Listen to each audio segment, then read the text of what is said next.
You're never going to get enough. You already are everything. You're everything that you need. Think of it for just a moment. Everything that you need to have total bliss, perfection of your life, you already are. You already have it. You came into this world with nothing. That's how you're going out. And the time that you have here, what you have is your uniqueness, your specialness, and you don't need anything else. Now think on this. If you don't know how to appreciate what you have and where you are in your life, you don't need anything else. Because if you do get something else, you won't know how to appreciate that either. You'll just want more. Or you'll want it to be different. Or you'll want it to be the way it used to be. Or you'll want someone else to be the way you think they should be. Successful people or no-limit people or self-actualizing people or inner-directed people, whatever labels that have been put on them by great thinkers and philosophers and therapists and people that have looked at human beings, these kinds of people are people who always have enough. There are some people, if you invite them over and you say, I'd like you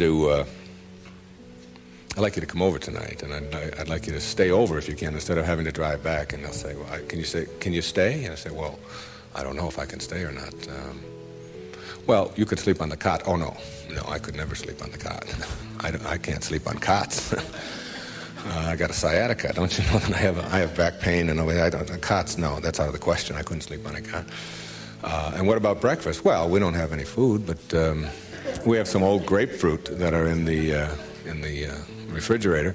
They have a few spots on them. Oh, no, I could never eat grapefruit. And spots? No, thanks. I can't eat grapefruit spots. I just couldn't do that. And these are people who never have enough. They are not able to be flexible and to change. And there are other people, if you say, would you like to sleep over? We got a place in the sewer.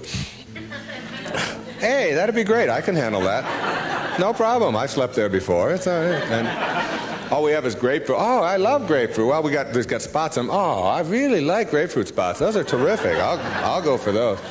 There are some people who can handle anything, not because their circumstances are different. You see, your circumstances have very little to do with your fulfillment in life. Very little. It's how you're approaching your circumstances. It's your attitude towards your circumstances that make all the difference in the world. And taking what you are and accepting it. Daughter helped me with being bald a long time ago. She said, Dad, you're not really bald. Don't think of yourself that way. She said, you're just about this much taller than your hair. That's all. Just sort of a nice way to look at it, too. I just sort of outgrew my hair. I sort of transcended my hair, if you will. All right?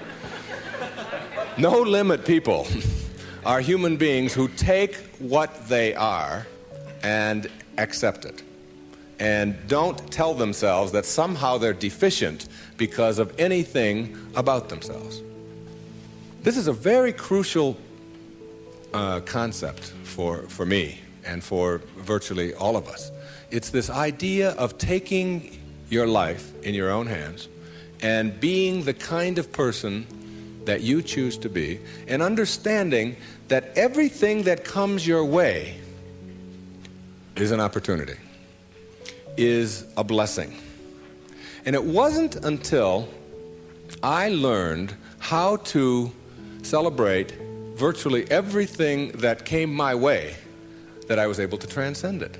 You see, everything that was given to us by God, whatever that is perfect. No one can deny the mountains are perfect and the rivers are perfect and the birds are perfect and the hippopotamuses are perfect and so on. This is just what was given to us. Everything else that you have on our planet, that we have on our planet, comes about as a result of thinking. Thought makes it so. All right? This microphone comes about as a result of thinking. Somebody imagines it. Somebody then tells somebody else about it, and it creates it. The dress that you're wearing, this shirt that I'm wearing, the shoes that you have, the stage, these cameras. Everything that you see that wasn't given to us was created by man as a result of the way that we think, So what gets inside of us as a cell comes about as a result of the way that we choose to think in our lives. Very important principle to understand, because once you get a hold of thinking and that it creates everything that you have in your life, you can change and make it as absolutely perfect as you want it to be, because thought makes it so. Find joy in every moment that you have in your life instead of always looking for it. It means that while you are driving along the countryside, and seeing, instead of saying, oh, I'm on my way to this point, that you can open your eyes and see it with new eyes. See the rolling mountains, see the grass, see the deer, see the sky. You can just stop wherever you are in this second, wherever you are, and just look around you, and you can begin to appreciate just your surroundings and your environment. Then you can begin to appreciate the people that are in your life, and even the ones that are negative and you're having the most difficulty with. You can practice a new way of being with them, which is sending them love, sending them flowers, send them books, send them a tape, send them something, and just see what kind of reaction that you get. Super emotional health is just an attitude. An attitude is everything. You begin to change your thinking from appearances and how things look and how other people view me, okay? Because every time you find yourself upset in life about anything that anyone else has said, what you're really saying is what you think of me is more important than what I think of me, all right? So you change from appearances to what I call quality thinking. Quality. What is the quality of my life, rather than how does it appear to others? Now, do you tell yourself that because my friends don't like me, that means there's something wrong with me? No, that's what you have to learn, that another person's opinion is just that. It's their opinion, and that's all it is. Every time you are upset, or your children are upset, because of what somebody else says about them, including their peers, what you are really saying in that moment, and this is really important, what you're saying is, what you think of me is more important than what I think of myself. And you must never give anybody that kind of power and control over you, because they will always have it. The funny part about approval, for those of you who really want it, now I'm here to tell you that I like approval. I enjoy it. I find it one of the most exciting things in the world. I like it when people read my books. I love it when people applaud. I like it when people tell me nice things and all. I like approval. I'm the first one to admit it. What I don't do is I don't need approval. There's a big difference between wanting approval and needing approval. When you need approval, it means you become immobilized when you don't get it, from making other people's opinions more important. Now, for those of you who say, yeah, but I want approval and I need it, and if I don't get it and so on, then understand this. The people who get the most approval in life are the ones who care the least about it. And the ones who get the least approval are the ones who are always going after it. So if you want approval in this paradoxical way that I'm talking about it, stop needing it. Stop concerning yourself about it. Ask yourself, who gets the most approval in life? Think of the person that gets the most approval, and you'll see that that person couldn't care less what other people are thinking. They're so busy being, they don't have time to notice what their neighbors are doing. Thoreau said this. He said, if you advance confidently in the direction of your own dreams and endeavor to live the life which you have imagined, you will meet with a success unexpected in common hours. What that means is that success is not something that you can get in life. Success is an inner process. Success is something that you bring to everything you do in your life. It isn't something you get out of what you do. And when you get that, and you learn how to get the junk out, and advance confidently, doing what makes the most amount of sense to you based on your inner signals and the one issue of morality, which is you never interfere with anybody else's right to do the same. Each person has their own right to advance confidently in the direction of their own dreams. And when you violate that, you're violating the principle of the universe, the essence of the universe, which is cooperation and harmony. then success will begin to chase you. And it will come into your life and arrive in your life in amounts that you never dreamt of before. That you never dreamt of. Things will start happening to you that you would never imagine before. I'm working on a book right now that's going to be called You'll See It When You Believe It.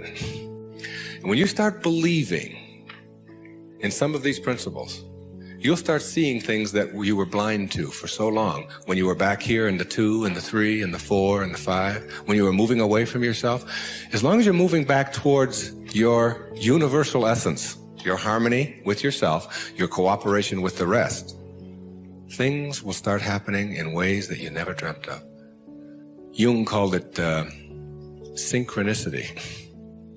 And it's a term that we use to explain how unexplainable coincidences sort of happen in our life. And how come these things happen? I'm going to share a couple of those with you before we leave. The quality versus appearance in your life means that you get that inner candle flame working in a way that gives you quality, independent of what other people think of you. Maslow, in defining self-actualizing, no-limit people, said they are independent of the good opinion of other people. Of the good opinion of other people. Independent of it. They're so busy advancing confidently, doing the things that make sense, and bringing success to changing their baby's diaper, and bringing success to weeding their garden, and bringing it to the job. They bring it on the airplane so that when they run into somebody who is rude to them, a stewardess that is rude, they don't see it as an attack on them. It's just where they are, and they send them love. Help them a little bit, you know? They're kind. When somebody wants to get in on the freeway, and they're one old temptation when they were on the 1 to the 6 side was to say, oh yeah, nobody's getting in front of me, I'm getting there first. It's like, they slow down a little bit. They don't have all that type A stuff of having to beat somebody else and having to defeat somebody. It's a new way of being. It's a way of quality, where your harmony allows you to cooperate, and you are a part of what this whole thing is about. New way of being, quality rather than appearances. Another new way of being, very important. Living your life on ethics rather than rules. Ethics rather than rules. All these rules, all these ways of having to do things, somebody else dictates to them. Do you know that some of the most immoral acts in the world have been perpetrated in the name of the rules? These are the laws. What do you think Nazi Germany was all about? Everybody doing all these horrible things to other people. I'm only doing my job, was the defense we all heard at Nuremberg. I was just doing my job. If it's an immoral rule, it's immoral to obey it. And self-actualizing people, as Maslow tells us, have rules inside of them that they could never obey, never disobey, ever. And they have to do with ethics, how you treat people. How do you think we get to where we are now? You know who Rosa Parks was?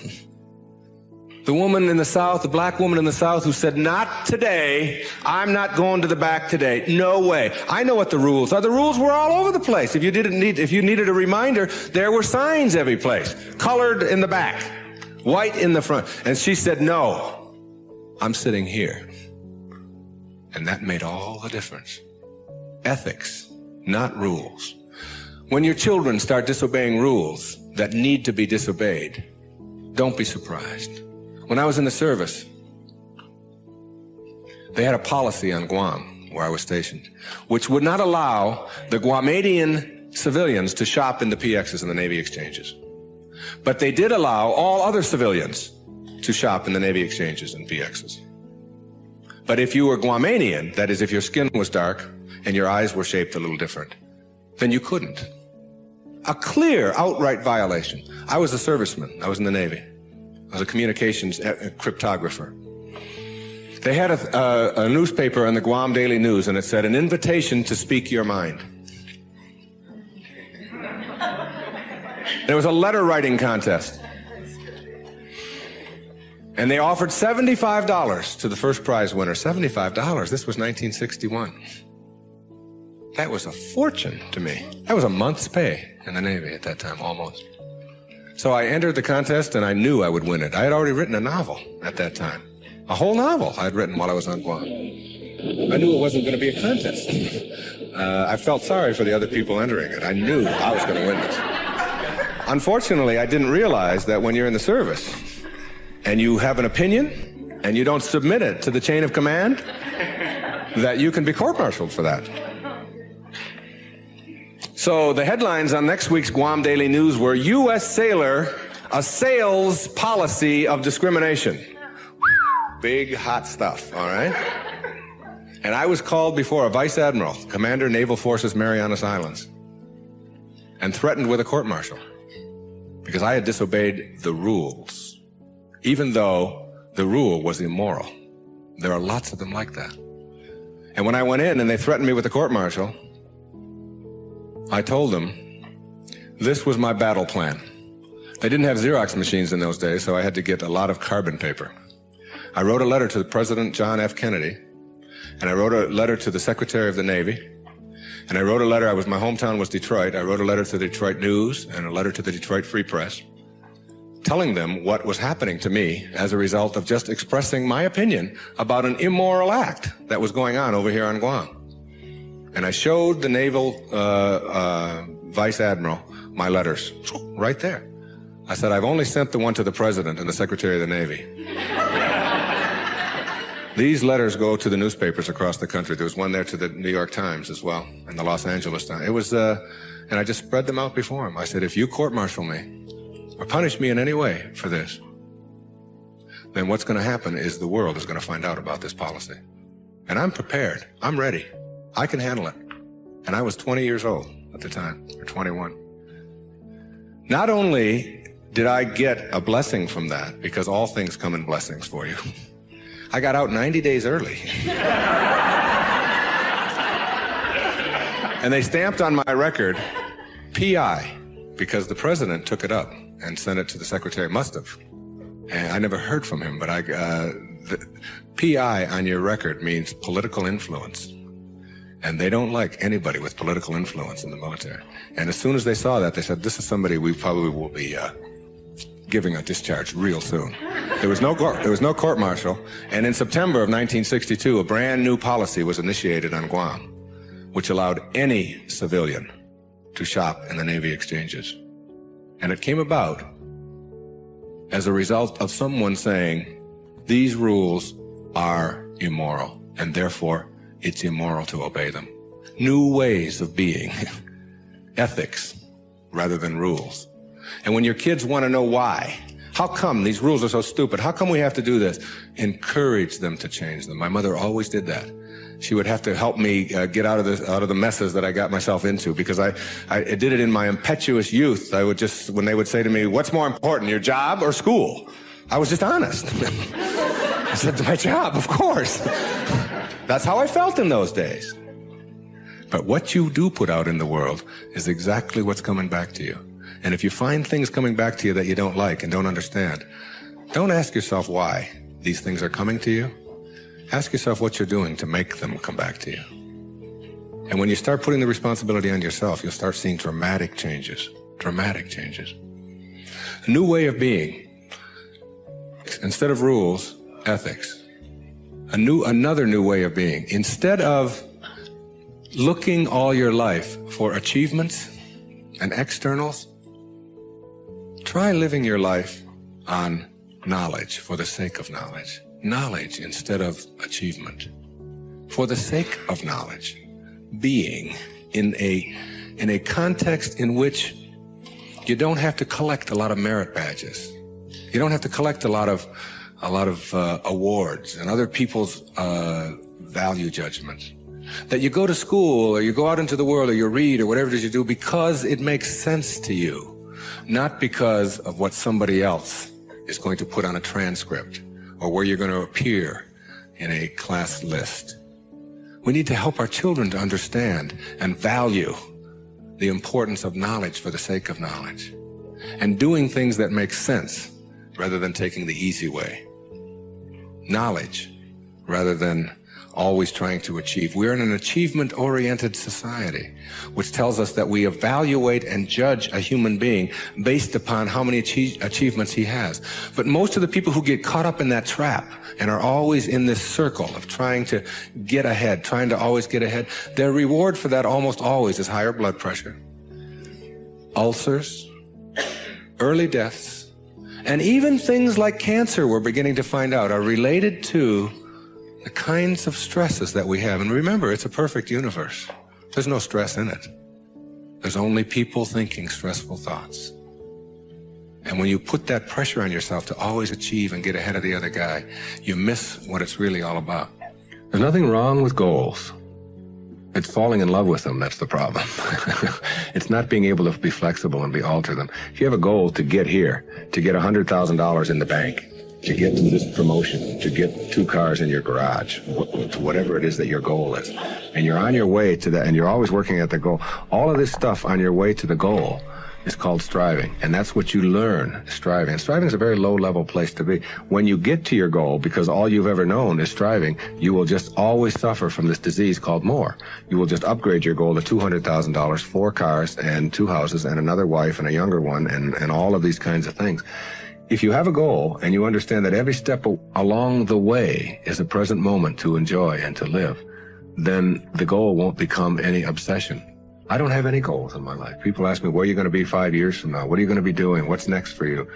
I remember what Lincoln said, who to me was like the greatest person who ever sat in that White House.